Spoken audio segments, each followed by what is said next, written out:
Bismillahirrahmanirrahim. My name is Mohammad Sufiyan. I am physics teacher. आज का हमारा टॉपिक है सेंट्रीपिटल फोर्स. सेंट्रीपिटल फोर्स की डेफिनेशन सबसे पहले पढ़ते हैं. Force needed to bend the normally straight path of particle into a circular path is called centripetal force. वो फोर्स जो किसी पार्टिकल के स्ट्रेट पाथ को सर्कुलर पाथ में कन्वर्ट कर दे इज कॉल्ड सेंट्रीपिटल फोर्स. इस पॉइंट ए पर particle B की तरफ जाना चाह रहा था, लेकिन एक फोर्स आई जिस फोर्स ने इसके स्ट्रेट पाथ को सर्कुलर पाथ में कन्वर्ट कर दिया. तो उस फोर्स को हम नाम देते हैं सेंट्रीपिटल फोर्स, मीन सेंटर की तरफ. अब इसके लिए एक एग्जांपल समझ लेते हैं. एक पत्थर के साथ रस्सी बांध लें और उस रस्सी के ऊपर अपने हाथ से फोर्स लगाएं, तो आप देखेंगे कि वो पत्थर सर्कल में घूमेगा. अब उस पत्थर को सर्कल में कौन सी फोर्स घुमा रही है? वो बेसिकली सेंट्रीपिटल फोर्स होगी. अब वो सेंट्रीपिटल फोर्स कहां से आ रही है? हमारी मस्कुलर फोर्स बेसिकली वो सेंट्रीपिटल फोर्स प्रोवाइड कर रही है. तो इस तरह से हम कह सकते हैं कि मस्कुलर फोर्स कन्वर्ट या प्रोवाइड नेसेसरी सेंट्रीपिटल फोर्स. जैसे ग्रेविटेशनल फोर्स प्रोवाइड करती है necessary centripetal force to satellite. Satellite जमीन के गिर्द घूमते हैं तो उनको नेसेसरी सेंट्रीपिटल फोर्स प्रोवाइड की जाती है. किससे? ग्रेविटेशनल फोर्स से. हमने डेफिनेशन सीख ली, कुछ एग्जांपल्स भी सीख ली. अब हम सेंट्रीपिटल फोर्स की डेरिवेशन करते हैं. Definition of acceleration is equal to a del v over del t. Rate of change of velocity is called acceleration. अब सबसे पहले आप इस डायग्राम के ऊपर जरा तवज्जो करें. सपोज करते हैं कि पार्टिकल ए से मूव करता है और पार्टिकल बी पॉइंट पे पहुंच जाता है. अब चूंकि पार्टिकल सर्कल में घूम रहा है तो हर पॉइंट के ऊपर उसकी वेलोसिटी कैसे फाइंड करेंगे? उस पॉइंट के ऊपर टेंजेंट ड्रॉ करके. जब पार्टिकल ए पॉइंट पर था तो मैंने ब्लैक मार्कर से एक टेंजेंट ड्रॉ किया और उसको नाम दिया v1 वेलोसिटी का. a1 के ऊपर या a पॉइंट के ऊपर जो वेलोसिटी है वो v1 है. पार्टिकल मूव करके b पॉइंट पे आ गया तो b पॉइंट पे मैंने टेंजेंट ड्रॉ किया तो उसको मैंने रिप्रेजेंट किया v2 के साथ. तो हर पॉइंट के ऊपर वेलोसिटी कैसे फाइंड करेंगे? उस पॉइंट के ऊपर टेंजेंट ड्रॉ करके. आप देखेंगे कि हर पॉइंट के ऊपर टेंजेंट की डायरेक्शन डिफरेंट है. इट मीन हर पॉइंट के ऊपर जो वेलोसिटी है वो चेंज है, मतलब कि वेरिएबल है. अब वेलोसिटी दो तरह से वेरिएबल हो सकती है. या तो उसकी मैग्नीट्यूड चेंज हो, फिर भी वो वेरिएबल हो सकती है, या उसकी direction point two point very करे लेकिन मैग्नीट्यूड चेंज ना हो. लेकिन इस केस में हमारे पास बच्चों वेलोसिटी की डायरेक्शन चेंज हो रही है लेकिन उसकी मैग्नीट्यूड चेंज नहीं हो रही. तो ये मैग्नीट्यूड के चेंज होने की वजह से वेरिएबल वेलोसिटी है. तो ए पॉइंट के ऊपर टेंजेंट v1 और बी पॉइंट के ऊपर टेंजेंट v2. तो आप लोग देख रहे हैं कि पॉइंट ए से जब बी तक बॉडी आती है तो उसने डिस्टेंस s कवर किया. अब ये जो ग्रीन लाइन है ये s को शो कर रही है और जो ब्लू लाइन है वो x को शो कर रही है. अब s को हम कहते हैं आर्क लेंथ और x को कहते हैं कॉर्ड लाइन. अब बॉडी ए से मूव कर रही थी इस ग्रीन कर्व के ऊपर तो बी पॉइंट पे पहुंच गई. तो ए पर टाइम t1 था, बी पे टाइम t2 है. तो इस ए से बी तक जाने में कितना टाइम लगा? That is delta t. अब ए से बी तक डिस्टेंस कितना ट्रेवल किया? That is s. तो अगर हम s को डेल्टा t से डिवाइड करें तो हमारे पास उस बॉडी की वेलोसिटी की मैग्नीट्यूड आ जाएगी कि ये बॉडी ए से बी तक कितनी मैग्नीट्यूड ऑफ वेलोसिटी से मूव कर रही थी. तो हमारे पास s की वैल्यू और डेल्टा t की वैल्यू और v की वैल्यू. अब यहां से डेल्टा t फाइंड करना है क्योंकि इक्वेशन नंबर 1 में हमें डेल्टा v भी चाहिए और डेल्टा t भी चाहिए. तो डेल्टा t हम इस इक्वेशन से निकाल सकते हैं. डेल्टा t को इधर ले जाएं और v को इधर ले जाएं तो delta t is equal to s over v. This is equation number 2.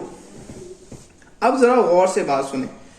जब बॉडी सर्कल में मूव कर रही होती है तो उसकी डायरेक्शन चेंज होने से वेलोसिटी वेरिएबल बन जाती है.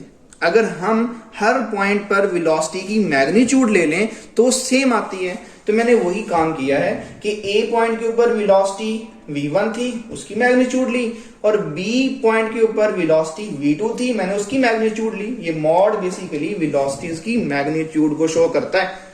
तो ये देखने में आया कि इन दोनों की मैग्नीट्यूड क्या निकली, सेम। तो सर्कल के ऊपर हर पॉइंट पर जो मैग्नीट्यूड ऑफ वेलोसिटी है वो सेम है। अच्छा, आगे एक और कॉन्सेप्ट सुन लें। अगर डेल्टा टी 0 को अप्रोच करेगा, मतलब कि ए से बी तक जाने में टाइम जो लगा है अगर वो बहुत छोटा हो जाए, तो फिर ये एस और एक्स इक्वल होना स्टार्ट हो जाते हैं। मीन के कॉर्ड लाइन और आर्क लेंथ इक्वल हो जाते हैं। जब ये आर्क लेंथ और कॉर्ड इक्वल होंगे तो इनके दरमियान थीटा भी छोटा होना स्टार्ट हो जाएगा। तो यहां तक हमारी कुछ कंडीशन थी, आपको समझ आ गई होंगी कि ए के ऊपर और बी के ऊपर वेलोसिटीज की जो मैग्नीट्यूड है वो v के इक्वल है। डेल्टा टी 0 को अप्रोच करेगा तो आर्क लेंथ और कॉर्ड लाइन इक्वल हो जाएंगी और थीटा भी 0 को अप्रोच करेगा। अब मुझे डेल्टा v फाइंड करना है। क्या फाइंड करना है? डेल्टा v फाइंड करना है। मैंने डेल्टा t फाइंड कर लिया है। अब मेरा मकसद है डेल्टा v फाइंड करना। डेल्टा v फाइंड करने के लिए मैं क्या करता हूं, तो जो वेलोसिटी a के ऊपर थी दैट इज v1, इस वेक्टर को उठाकर मैंने b पॉइंट पर उसी डायरेक्शन में प्लेस कर दिया है। तो v1 इस तरफ है जैसे वो पहले थी और v2 इस तरफ है। तो इनके दरमियान मैंने एक वेक्टर ड्रॉ किया है that is called delta v, और ये डेल्टा v है डिफरेंस इन वेलोसिटी, और यही मैंने फाइंड करना है। अगर इस डायग्राम को मैं उठाकर ट्विस्ट कर दूं, मतलब कि यूं डायग्राम थी, मैंने यूं रख दी उठा के इधर, तो आप एक बात ज़हन में रखिएगा, जितना एंगल ये है उतना ही एंगल ये है। इस डायग्राम को उठाकर मैंने यूं प्लेस कर दिया है, तो आप लोग देख रहे हैं कि ये डायग्राम और ये डायग्राम बिल्कुल सेम है। अगर दो डायग्राम्स बिल्कुल रिजेम्बलेंस रखती हों, उनके एंगल सेम हो, उनकी साइड सेम हो, तो हम ऐसी डायग्राम्स को, ऐसी ज्योमेट्री को आइसोसेल्स कहते हैं। Since O A B triangle O A B and P Q R, इसका मैंने नाम यहां पर रखा था पी क्यू आर, ये दोनों ट्राइंगल आइसोसेल्स हैं। अगर ये दोनों आइसोसेल्स हैं तो इन दोनों की एडजेसेंट साइड्स की रेशियो इक्वल होगी। एडजेसेंट साइड्स क्या होती हैं? ये वाली साइड और ये वाली साइड की रेशियो ले लें, इसमें इस S और R की रेशियो ले लें, ये आपस में क्या होगी? इक्वल होगी।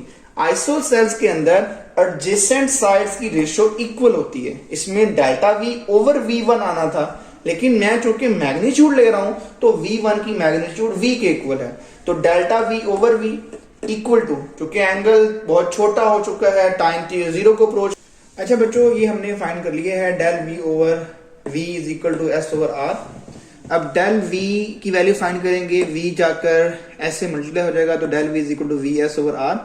अब इक्वेशन नंबर हमारे पास जो 3rd है और इक्वेशन नंबर हमारे पास जो 2 है, 2 से डेल्टा t और 3 से डेल्टा v 1 में पुट करेंगे तो हमारे पास ये बन जाएगा। इसको सिंप्लीफाई करेंगे तो ये बन जाएगा, v से v कट जाएगा, तो AC is equal to v square over r। तो AC मीन सेंट्रीपिटल एक्सेलरेशन। तो according to Newton second law हमारे पास FC is equal to MAC, तो AC की वैल्यू हमारे पास थी v स्क्वायर ओवर r, यहाँ पर पुट कर दिए मैंने बच्चों।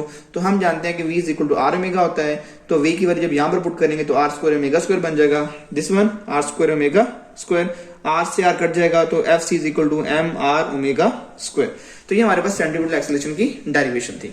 अब हम सेंट्रीपिटल एक्सेलरेशन की डेफिनेशन पढ़ेंगे।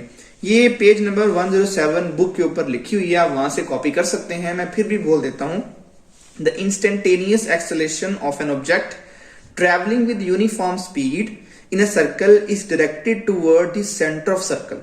मतलब कि अगर कोई बॉडी सर्कल में मूव कर रही है, किसी एक इंस्टेंट पर उसका जो एक्सेलरेशन होगा, अगर वो बॉडी यूनिफॉर्म स्पीड से मूव कर रही है तो किसी एक पॉइंट के ऊपर उसका एक्सेलरेशन टूवर्ड सेंटर होगा, और उस एक्सेलरेशन को हम बोलते हैं सेंट्रीपिटल एक्सेलरेशन। Thank you.